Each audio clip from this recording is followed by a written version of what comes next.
ચણાના કરકરા લોટનો ઉપયોગ કે ના માવા કે ડ્રાયફ્રૂટના ખર્ચા વગર બસ ઘરમાં રહેલા સિમ્પલ ચણાના લોટમાંથી આજે આપણે ગુજરાતી સ્ટાઇલ બેસનના લાડુ દાણેદાર સોફ્ટ અને મોઢામાં જ મૂકતા ઓગળી જાય તેવા તૈયાર કરશું. તો આ લાડુને દેશી ભાષામાં લાહા લાડવા પણ કહેવામાં આવે છે, જેને આપણે ઘરની સિમ્પલ વાટકીથી પરફેક્ટ માપ સાથે બનાવશું.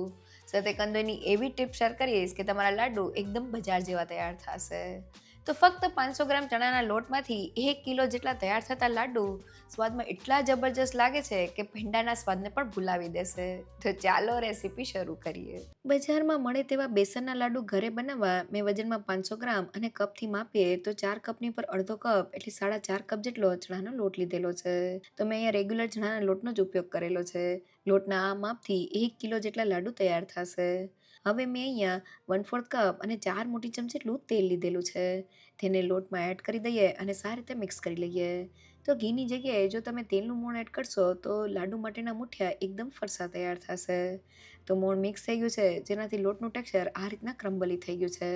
જેને હાથમાં દબાવીએ તો તે સારી રીતે બાઇન્ડ થઈ જાય છે. મીન્સ આપણા મોણનું માપ લોટમાં એકદમ પરફેક્ટ છે. હવે પાણી એડ કરતા જઈને મુઠિયા માટેનો કઠણ લોટ બાંધી લઈએ. તો મુઠિયા માટેનો લોટ બાંધતી વખતે આપણે એ વાતનું ખાસ ધ્યાન રાખવાનું છે કે આપણે એકસાથે વધુ પડતું પાણી એડ નથી કરવાનું. જો લોટ ઢીલો થઈ જશે તો મુઠિયા બરાબર નહીં થાય. તો તમે જોઈ શકો છો કે મેં લોટને બાંધી લીધેલો છે અને તે આ રીતનો થોડો કઠણ છે. આ રીતનો લોટ બાંધવામાં મારે 1 કપ જેટલા પાણીની જરૂર પડેલી છે. હવે મુઠિયા બનાવવા માટે મેં હાથને થોડો તેલવાળો કરી લીધેલો છે. થોડું મિક્સર હાથમાં લઈને તેમાં આંગળાને દબાવી દઈએ અને મુઠિયાનો શેપ આપી દઈએ. હવે આ રીતના બધા જ મુઠિયાને તૈયાર કરી લઈએ. હવે મુઠિયાને તળવા માટે મેં તેલને ગરમ કરી દીધેલું છે. ગરમ તેલમાં મુઠિયાને તળવા માટે એડ કરી દઈએ.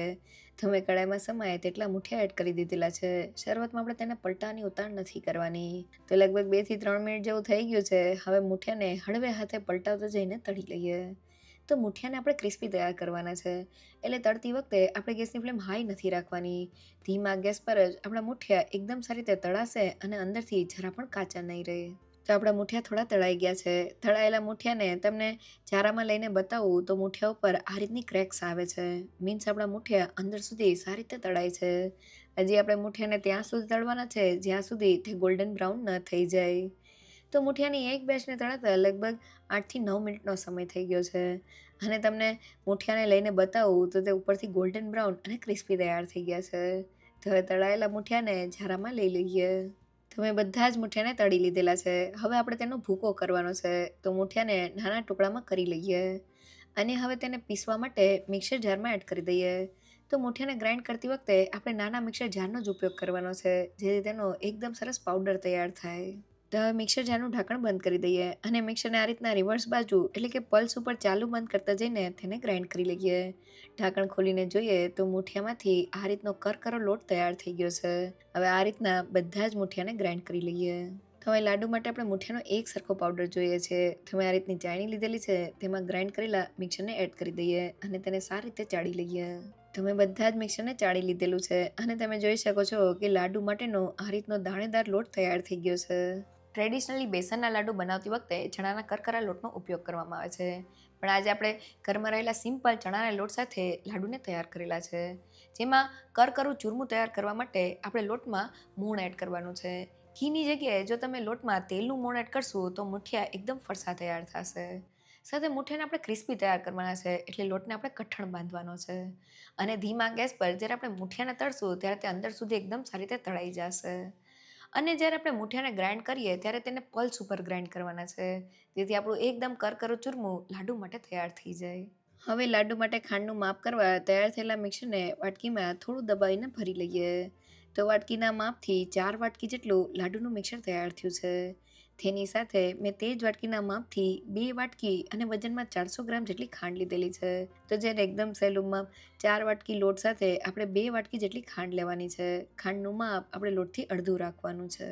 હવે ચાસણી કરવા માટે 400 ગ્રામ અને 2 કપ જેટલી ખાંડ પેનમાં એડ કરી દઈએ. સાથે ખાંડથી અડધું એટલે કે 1 કપ જેટલું પાણી એડ કરીને ખાંડને સારી રીતે ઓગાળી લઈએ.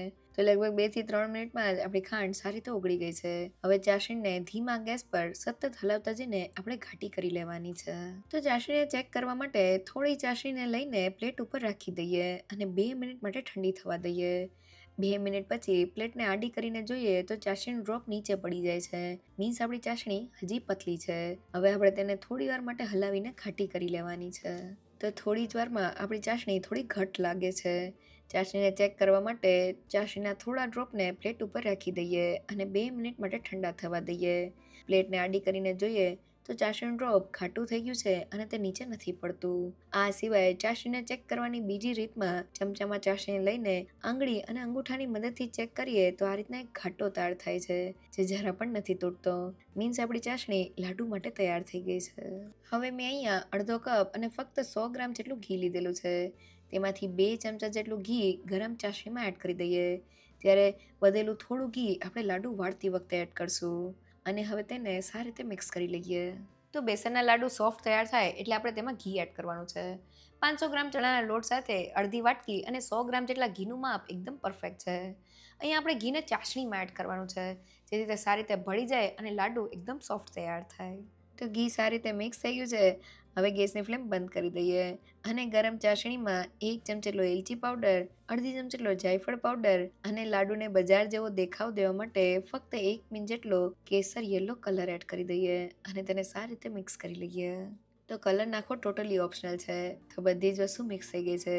હવે પેનને ગેસ ઉપરથી ઉતારી લઈએ અને હવે તેમાં તૈયાર કરેલા લાડુના મિક્સરને એડ કરી દઈએ અને તેને સતત હલાવતા જઈને મિક્સ કરી લઈએ.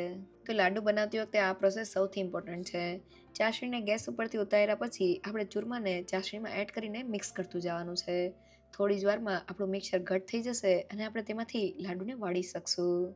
તો મિક્સરને હલાવતા લગભગ 4 થી 5 મિનિટનો સમય થઈ ગયો છે અને તમે જોઈ શકો છો કે તે થોડું ઘાટું થવા લાગ્યું છે. હવે આ સમયે વધેલું બધું જ ઘી તેમાં એડ કરી દઈએ અને તેને સારી રીતે મિક્સ કરી લઈએ. તો છેલ્લે થોડું ઘી એડ કરવાથી લાડુ 100% સોફ્ટ તૈયાર થાય છે. તો ઘી મિક્સ થઈને આપણું મિક્સર તૈયાર થઈ ગયું છે. મિક્સરને હાથમાં લઈને જોઈએ તો તેમાંથી આ રીતના લાડુ વળી જાય છે. જો આ સમયે તમારું મિક્સર એકદમ છૂટું થઈ ગયું હોય તો તેમાં ફક્ત 1 થી 2 ચમચી જેટલું દૂધ એડ કરી દેજો.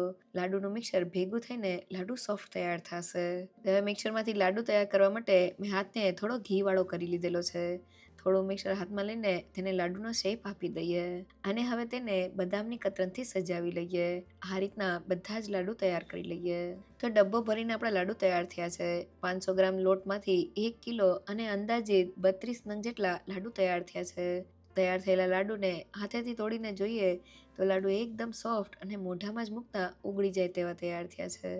જેને બનાવવા એકદમ સહેલા. બેસનના લાડુ બનાવતી વખતે બસ તમારે અમુક વાતનું ધ્યાન રાખવાનું છે. પહેલી એ કે લાડુ માટે આપણે મુઠિયા તૈયાર કરવાના છે. મુઠિયામાં આપણે ઘીની જગ્યાએ તેલનું મોણ એડ કરવાનું છે.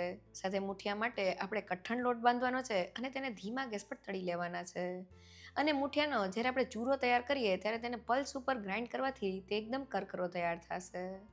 સાથે લાડુ માટે આપણે 1 તારની ચાસણી લેવાની છે અને ચાસણી તૈયાર થઈ જાય એટલે તેમાં થોડું ઘી એડ કરવાથી લાડુ એકદમ સોફ્ટ તૈયાર થાય છે. જો તમને મારી આજની રેસીપી ગમી હોય તો મને કમેન્ટ સેક્શનમાં જરૂરથી કહેજો.